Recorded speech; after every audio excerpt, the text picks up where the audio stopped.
ስዳን ጸላትን ኤርትራዊ ጭውነትን ደራሲ ሹሞንዲ ቁባ ሚካኤል አንባቢ ሳሙኤል ገብረአዶናይ አፍራይ ሀገራዊ ማህበር መንእሰያትን ተምሃሮን ኤርትራ ካልአይ ክፋል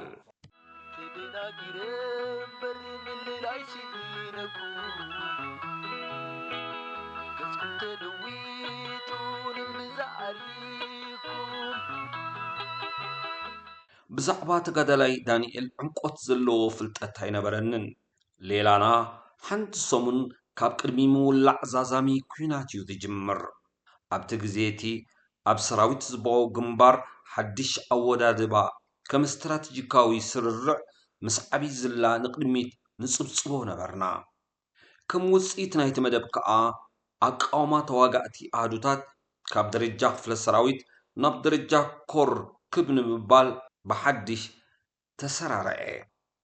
ሓደ እዝኮር ድማ ብፅምዲ ክፍላተ ሰራዊት ተሰርዐ ብኡ መሰረት ኮር 381 ንክፍላተ ሰራዊት 52 ምስ 96 ብምሕቋብ ከም ሓደ ጥሙር ኣሃዱ ተወደበ በዚ ድማ ዳርጋ ብምልኡ ኣባል እዚ ይኹን ስታፋት ኮር ካብዘን ክልተ ክፍላተ ሰራዊት ብዝተዋፅአ ተጋዳላይ ቆመ እቲ ሓድሽ ኣወዳድባ ንዓይ እውን ፀለወኒ ኣብቲ ግዜ እቲ ኣብ ክፍለ ሰራዊት 52 ከም ኦፐሬተር ራድዮ ኮይነ እሰርሕ ነበርኩ ሓደ ካብቶም ማእከላይ መደበር ራድዮ ርክብ ኮር 381 ንምምስራት ዝተፀውዑ ሓሙሽተ ምልክት ክፍለ ሰራዊት 52 እውን ኮንኩ ብተመሳሳሊ ዳንኤል ብ13 ጉንበት 1991 ምስ ሻድሻይ ርእሱ ካብ ክፍለ ሰራዊት 96 ተቐይሩ ናብ ቤት ጽሕፈት ኮር መፀ በቲ ዝተገብረ ሓድሽ ኣቃውማ ከዓ ካብ ክልተ ክፍለ ሰራዊት ተዋፂና ሓደ ናይ ምልክት ጉጅለ መሰረትና ኣብ ከምዚ ኩነታት እንከለና ድማ እዩ ዛዛሚ ኩናት ዝጀመረ ኣብ ድሮቲ ኩናት ዝተጀመረሉ ዕለት ጽዑቕ ምንቅስቃስ እዩ ተራዩ 18 ጉንበት 1991 ዓመተ ምህረት ቀዳም ምሸት እዩ ልክዕ ኣብዚ ህሞት እዚ ፍልይ ዝበለ ትርኢት ትምልከት ኣውራ ኣብ ከባቢታት ማዕረባ ዓደብዑር ደግራን ዓዳሃርምን ዘይተጋነነ ግን ከዓ ካብ ንቡር ወፃኢ ምንቅስቃስ ይረአ ኣብ ደቡባዊ ምዕራብ ተጋደልቲ ዝቆፃፅርዎ ዓድታት ግንባር ደቀ ኣምሓራውን ተመሳሳሊ ምሽብሻባትን ካብ ካልእ ግንባር ተሳሒቡ ናብቲ ከባቢ ናይ ዝድረብ ሰራዊት ተጋደልትን ይረአ ኣበየ ዝጥዕም ከባቢታት እናተኣኻኸበውን ብዛዕባቲ ንፅባሒቱ ዝጅመር ዛዛሚ ኩናት ብሓለፍቱ መግለፂታት ተዋህቦ ብሸነኽ የማን ከጥቅዕ ካብ ዝተቐረበ ኣሃዱታት ክፍለ ሰራዊት 52 ሓደ ብብፃይ ተስፋ ልደት ስዩም ዝምእከል በጠሎኒ ነበረ ንሰራዊቱ ካብ ዝሃቦ መግለፂ ድማ ነዚ ስዕብ ቁም ነገር ይውክል ኣብ ስራሕና እቲ ኣብ መጀመርታ ንወስዶ ስጉምቲ ወሳኒ እዩ ነታ ቀዳመይቲ ድፋዕ ብምፍራስ ከመይ ጌርካ ንፀላኢ ክትብርጅኖ ኣለካ ክንሰርሐሉ ይግባእ ብቐዳምነት ነዚኣ እንተ ተዓዊትና ኣላ ብድሕሪኡ ፀገም የለን ፀላኢ ሓንሳብ ብዝባኑ ምስ ሃበ ዳግም ንክውደብ ግዜ ክወስደሉ እዩ ምክንያቱ ክዳሃል ምዃኑ ዘጠራጥር ነገር ኣይኮነን ዋላ ረዳእ ሓይሊ እንተመፀ ንሱ እውን ነቲ ካሃድም ፀንሖ ወገኑ ብምዕዛብ ክረግእ ኣይክእልን እዩ ኣብቲ ሰዓቲ ኩሉ ሰራዊት ተመሳሳሊ ምቅርራባት ገበረ ከበሮ ውግእ ዝውቃዓሉ 0 ሰዓት እውን እናቐረበ መፀ ብመሰረት ኣሰላልፋና ሰራዊት መግዛእቲ ሓንሳብን ሓዋርን ንምፅራግ ሙሉእ ምድላዋት ተወድአ ምክንያቱ ኣብ ርእሲ ሰራዊት ኤርትራ ህዝቢ እውን እጃሙ ብኣድማዕነት ንኸበርክት ብልዑል ኣገባብ ተወዲቡ ኣብቲ ውግእ ክሳተፍ ክቀራረብ ንዕዘብ ነበርና ኣሃዱና ኣብ ዓድመ ሓራሳት ቦታኣ ከም ዝሓዘት ድሮ ኣቐዲመ ገሊፀ ሽዑ እንዳኣቶ ተኽሉ ዝገበሩልና ምትሕብባር ክሳብ ሎሚ ኣይርስዖን ሓደስተ ሓዳር ውፃእ መንእሰያት እዮም ነይሮም ግን ክልቲኦም ዓርቢ 17 ጉንበት 1991 أبجزاي نورون سيتتخلو المازي سما عوت السميو عمتن منفقن تراي زغبري بخره صان نبروم أبتا معلت تيا المازن ولادا أبجزا قديفا نبينا أبجدنا تعاتي أنا برد قلعات أمي بخيات أبزحي بخياتو بالسمعت كتتبو إلى بقيها مسأت سلمتاي بين غتسرعي تخلق يا حجزك كنديو كبل حنت حتو ضرب خلا سبوتها عدي اللون بلتني إيه انتاي ترغبي نابي كيدو شعبيات قوي عتم قدي زحاسبكم يهلوكم انبا مسبلتني تسقيرني شعو اوان السفح قفال زوبا دبوب كاب قصصر صلاعي ناس اخاب زقون لعل عمت عبيلو غيرو نيرو اب نفس وكف كبابي صنح حزبي بسمعت هاغراونتو يندت نبره ጽምእና ጽነቱ ብቕሊል ክተንብብ ከዓ ኣይትሽገርን ኣብ ነፍሲ ወከፍ ዝቐጸለ ውግኣት ካብ እግሪ ተጋደልቱ ተሪፉ ኣይፈልጥን ብፍላይ ኣብ ዛዛሚ ኩናት ኤርትራ ተሳትፍኡ ዕስፊ ክኸውን ምዃኑ ብኣጋ ተነጸረ ትግኦላ ኩል ዛዕባዮኒ ኣብ ቀደሙ ደኾን ጸንሓኒ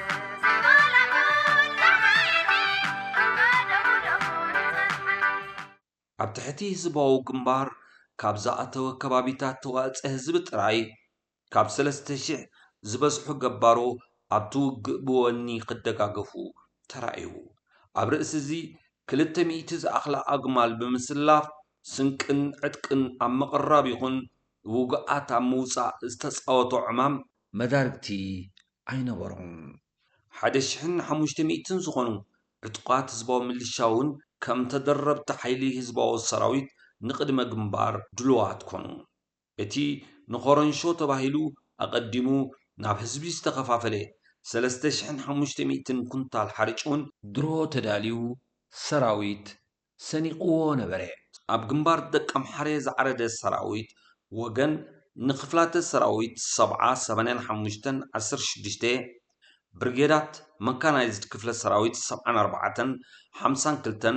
ምስ ወሃቢ ደገፋቱ ይሐቁፍ በአጠቃላሊ ንክፍለ ሰራዊት 716 ዘጣመረ ኮር 491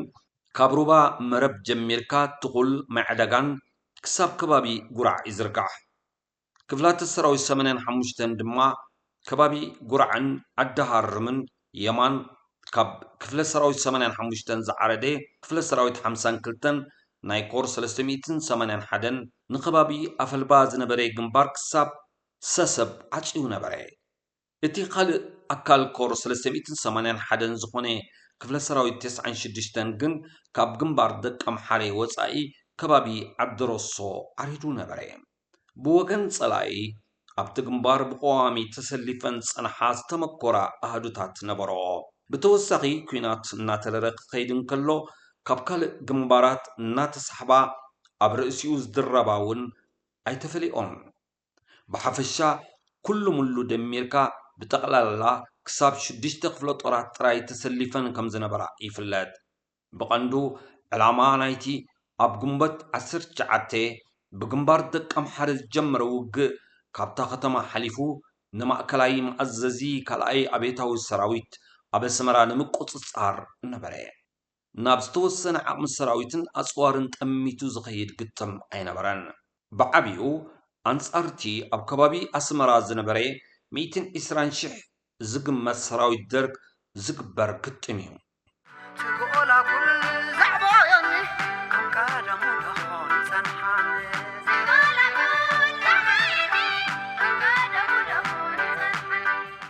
እዚ ኣቐዲሙ ዝተጠቕሰ ኣሃዚ ነቲ ኣብ ግንባር ዓሰብ ይኹን ሓይሊ ባሕሩን ዓቕሚ ሓይሊ ኣየሩን ኣብ ቁፅሪ ከእተኻዩ ብሓፈሻ ኣብቲ ሰዓብቲ ዝነበረ ዓቕሚ ሆኣሴ ማለት ሁለተኛ ኣቤታዊ ሰራዊት 8 ኣጋር ክፍለ ጦራት ነይሮሞ እዚኣቶም 4 ስልጠና ጎቦታት ዝወሰዱ ተራራ ክፍለ ጦራት 2 መካናይዝድ ከቢድ ብረት 5 በተናጽል ዝቆመ ኮማንዶ ብርጌዳት 3 በተናጽል ዝቆመ መካናይዝድ ቦጥሎንታት ነይርዎ ብዘይካዞም ዝተጠቕሱ ምድባት ካብ ሓደ ክፍለ ሰራዊት ዘይውሕድ ኣባት ጦር 6 ብርጌዳት ዝበጽሕ ሚሊሻ ካብ 3000 ዘይውሕድ ዓቕሚ ፖሊስ ነይርዎ በቲ ካልእ ግንባር ድማ ኣብ ዓሰብ ልዕሊ ሓደ ሜካናይዝድ ክፍለ ጦር ሓደ ኣጋር ክፍለ ጦር ከም ምድባቱ ኣብኡ ጸኒሖም እዚኣቶምን ሓይሊ ባሕርን እንተላይ ብተናጸል ዝቖሙ ታንከኛ ብርጌዳት T62 ዝዓጠቑ ኣብ ውሽጢ ዓሰብ ነይሮም ኣብ መላእ ኤርትራ ዝነበረ ኣጽዋር ካብ 350 ዘይውሕድ ማእከላይን ፎኩስን መዳፍዕ ካብ 350 ዘይውሕዳ ታንክታት ካብ 150 ክሳብ 200 ድሩዓት መካይን ዘለዎ እዩ ተወሳኺ ጉልበት ጸላኢ ብደረጃ ሓይሊ ኣየር ክረአ እንከሎ እቲ ካልኣይን ኣብ ነዊሕ ኩናት ኤርትራ ተመክሮ ዝደለበን ምንባሩ ክዝንጋዕ የብሉን ኣብ ኤርትራ ዝነበረ ሰራዊት ደርግ እንተላይ ነቲ ቁሙጥን ኣብ ዓሰብ ዝተኣከበ ሓይልታቱን ኣጠቓሊልካ ኩሉ ክሳብ 150,000 ክበጽሕ ይኽእል ብሓጺሩ ሆኣሴ ማለት ካልኣይ ኣብየታዊ ሰራዊት ምስ ተሃኒፅዎ ዝነበረ ድፉዓት ብልጫ ሓይሊ ኣየሩ ዘሪእዎ ዝነበረ ፈንጅታት ዓጢቕዎ ዝነበረ ኣጽዋር ጉልበት ሓይሊ ባሕሩን ወሲካ ንናይ ኤርትራ ሰራዊት ህዝባዊ ግንባር ብሸውዓተ ዕፅፊ ይበልጾ ነበረ ተደናጊረ በሪ ምልላይ ሲነኩ ገጽኩም ተለዊጡ ንምዛዕሪኩም ውግእ ዛዛሚ ኩናት ካብ ልሙድ ወጻኢ ብቐትሪ እዩ ተጀሚሩ ሰራዊት ህዝባዊ ግንባር ሰንበት ልክዕ ሰዓት 10 ረፋድ ኣብ የማናይ ግንባር ደቀ ምሓሬ መጥቃዕቲ ኸፈተ ነዚ ኣብ ግምት ብምእታው ገለ ኣሃዱታት ካብ መቓን ጽላል ሓፈሻዊ መደብ ውድብ ከይረሓቓ ኣብ ውሽጠን ዝገበራኦ ተዓጻጻፊ ኣሰላልፋ ነይርወን ነቲ ቀዳማይ ድፋዕ ጸላኢ ኣብ ምፍራስ ናይ ገዛእ ርእሰን ብልሓት ዝተጠቕማ ኣሃዱታት ነበራ ኣብ ክንዲ ጉልባብ ከቢድ ብረት ምጥቃም ቦምባታት ኢድ ጥራይ ጸይሮም ወጋሕታ ቅዲሞም ናብ ድፋዕ ጸላኢ ሓሊፎም ዝጸንሑ ተጋደልቲ ብምስላኽ ቦምባ ኢድ ብምውርዋር ጸላኢ ርእሱ ከም ዝቐብር ዝገብሩ እቲ ካብ መበገሲኡ ነቒሉ ዝሃጅም ተጋዳላይ ድማ ኣብ ቀዳማይ ድፍዑ ተዳልዩ ብምሕዳር ኣርከበ ኣብዚ ዝተባህለ ሰዓትን ዕለትን ከዓ ቀዳማይ ገጽ መጥቃዕቲ ናይ ግንባር ደቀ ምሓሬ ፈለመ ብፍላይ ጉራዕን ሰሰብን ናብ እሳተ ጎመራ ተቐየራ ድሕሪ 2 ደቓይቕ ኣብ የማናይ ግንባር ናትና ኮር ዝተሰለፈሉ ከባቢ ቀዳመይቲ ድፋዕ ጸላኢ ዝተመንጽዐት ድሕሪ 5 ደቓይቕ ልክዕ ሰዓት 15 ታንክታትና ካብ መጀመርታ ዝሓዛሉ መታኾሲ ንቕድሚት ክስጉማ ተራእያ ቀጺሉ ዝሰዓበ ግስጋሴ ኣጋር ሰራዊትና ካብ ሕረት ናብ ኣፈልባ ካብ ደግራ ናብ ኣፈልባ ከምኡውን ሰሰብ ንዝነበረ ድልዱል ድፋዕ ጸላኢ ሰበረ ብወገን ምብራቕ ብቕጽበት ናብ ኣፈልባ ገጹ ድሕሪ ምዕጻፍ ብዘደንቕ ቅልጣፌ ሰዓት 12:20 ንዓዲ ኣፈልባ ተቖጻጸረ እቲ ኣብ ሰሰብ ዝነበረ ጸላኢ ኣብ ዘይተጸበዮ ሰዓታት ቦምባታት ኢድ ምስ ዘነቦ ናብ ዓላ ገጹ ጸደፈ ሰለስቲኡ ብርጌዳት ክፍላት ሰራዊት 52 ታንከኛታትን ከዓ ኣብ ሓደ ህሞት ብዓወት ኣብ ኣፈልባ ተራኸቡ ብተወሳኺ ሓንቲ ቦጦሎኒ ናይ 96 ክፍለ ሰራዊት ኣብ ውግእ ሰሰብ ተሰሊፋ ከም ዝነበረት ይፍለጥ ተደናጊረ በሪ ምልላይ ሲነኩ ገጽኩም ተለዊጡ ንምዛዕሪኩም እቲ ቀዳማይ ንክፍለ ሰራዊት 52 ዝተዋህበ መደብ ካብ ከባቢ ሕረት ክሳብ ሰሰብ ንዝነበረ ቀዋሚ ድፋዓት ጸላኢ ናይ ምስባር ሸቶ ኣብ ውሽጢ 2 ሰዓታት ተፈጸመ ብድሕሪኡ ነቲ ካብ ትሕጃ ሰራዊት ጸላኢ ክመጽእ ዝኸኣለ ጸረ መጥቃዕቲ እናደምሰስካ ንደቀ ምሓረ ምእታው ዝብል መደብ ንምስልሳል ጠመትኡ ኣነጸረ እንተኾነ ኣብ ቀዳማይ ገጽ ክፈርስ ካብ ዝተወጠነ ድፋዓት ጸላኢ ብፍላይ ኣብ ከባቢ ጉራዕ ከምቲ ዝድለ ኣይሰለጠን ቀንዲ ትጽቢት ክፍለ ሰራዊት 16 ኣብ ካልኣይ ገጽ ምስ ታንክታቱ ክሃጅም መደብ ተታሒዙሉ ነበረ ክፍለ ሰራዊት 70 ካብኡ ብሸነኽ ጸጋም ጎኒ ንጎኒ ክፍለ ሰራዊት 16 ብምስላፍ ከባቢ ውጡሕ ዓሪዱን ዝነበረ ጸላኢ ክጸራርግ መደብ ተዋህቦ እዚ መደብ እዚ ብመንጽር ኣተሓሕዛ ድፋዓት ወገን ካብ ጉራዕ ጀሚርካ ንየማን ዘሎ ቋሚ ድፋዓት ጸላኢ ኣብ ቀዳማይ ገጽ ናይቲ ሓፈሻዊ መጥቃዕቲ ድሕሪ ምጽፋፍ ክትግበር ትጽቢት ዝግበረሉ ዝነበረ እዩ ብወገን ማእከል ክፍለ ሰራዊት 85 ብዘጥቅዖ ዝነበረ ከባቢ ሰዓት 11:40 ቅድሚ ቀትሪ ቀዳማይ ድፋዕ ጸላኢ ፈረሰ። ሰዓት 11 ፈረቓን ድማ ሰራዊት ደርግ ካብ ብራኸ ነጥቢ 22-21 ተተቲዑ ክሃድም ተራእየ። ተኾነ እቲ መደብ ከምቲ ናይ የማናይ ግንባር ስሉጥ ኣይነበረን። ካብ ሰዓት 10 ቀትሪ ክሳብ ሰዓት 6 ምሸት መሪር ናይ ምርብራብ ውግእ ክቕጽል ወዓለ። ጸላኢ ኣብ ከባቢ ትኹል ዓዲ ሃርምን ዓዲ ጎልጎልን ብርክት ዝበላ ታንክታትን መዳፍዕን ኣገዲሙ ክከላኸል ወዓለ። እቲ ውግእ ድማ እምብዛ ተሪር ነበረ። ሽዑ ገስጋስ ናይቲ ኩናት እናተኸታተሉ ታሪክ ዝምዝግቡ ብጸጋም ማእከልን የማናይ ግንባርን ተሰለፉ 3 ጋዜጠኛታት ተጋደልቲ ነይሮም እዮም። ብጸጋም ተሰሊፉ ዝነበረ ጋዜጠኛ ሰንበት ኣብ ሰዓታት 7:10 ምሸት 2 ግዜ ነዚ ስዕ ፍጻሜታት ኣብ መሳርሒት ቀላጺት ድምፁ መዝጊቡ ንረኽቦ። ጸላኢ ኣብ ትርር ዝበለት ኣባታት ጭፈታ እንዳ ቦምባ ካብኡ ምዕራብ ድማ ኣብ ጉራዕ እዩ ዘሎ። ሕጂ ግን ብጾትና ነቲ ሸነኽ የማናይ ዘሎ እንዳ ቦምባን ጭፈታን ኣልቂቖም ናብ ምዕራብ ወገን ወይ ጸጋም ናብ ታባ ዕራር ኣድሂቦም ኣለዉ። ኩሉ ከቢድ ብረትና ናብኡ ይሃርም ኣሎ ይብል። እንደገና ድሕሪ 3 ሰዓትን 40 ደቓይቕን ቀጺሉ ጉራዕ ቅድሚ ሰዓት ኣቢላ ሓራ ወፂኣ ኣላ። ካብኣ ንሰሜናዊ ምብራቕ ትርከብ ዕራር ዝተባህለት ታባ ግን ገና ኣብ መንጎ ክልተ ተጻረርቲ ሓይልታት ትርከብ። ፍርቃ ኣብ ኢድ ብጾትና ፍርቃ ድማ ጸላኢ ስለ ዘለዋ ምሉእ ብምሉእ ሓራ ኣይወፀትን። ሕጂ ግን ውግእ ደው ዝበለ ይመስል። ውግእ ካብ ዝጅምር 12 ሰዓታትን 40 ደቓይቕን ሓሊፉሎ።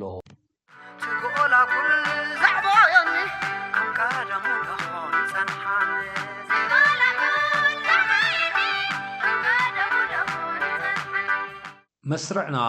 ኣብዚ መጥቃዕቲ ዝተጀመረሉ ዕለት ጻዕቂ ስራሕ ኣይነበራን። ብጻይ ስምዖን ስዩም ጀሪካናት ማይ ኣብ ኣድጊ ጽዒኑ ኣጋሚሸት ካብ ሩባ ምስ ተመልሰ ምስ ቀሺ ተኽሉ ኣብ ዝባን ህድሞ ተሰቒሉ ይካታዕ ነበረ። እቲ ናብ ዕድሜ 40ታት ዝጸጋጋዕ ቀሺ ምስቲ ተጫራቓይ ተጋዳላይ ኣፍ ንኣፍ ይመላለሱ ነበሩ። በዓልቲ ቤቱ ጸዊዓ ክትወስዶ እንተደለየት እውን ምስማዕ ኣብያ። ቀጺሉ እውን ምስ ስምዖን ጎኒ ንጎኒ ኣብቲ ዝባን ህድሞ ደው ብምባል ናብ መሬት ንኽዘልል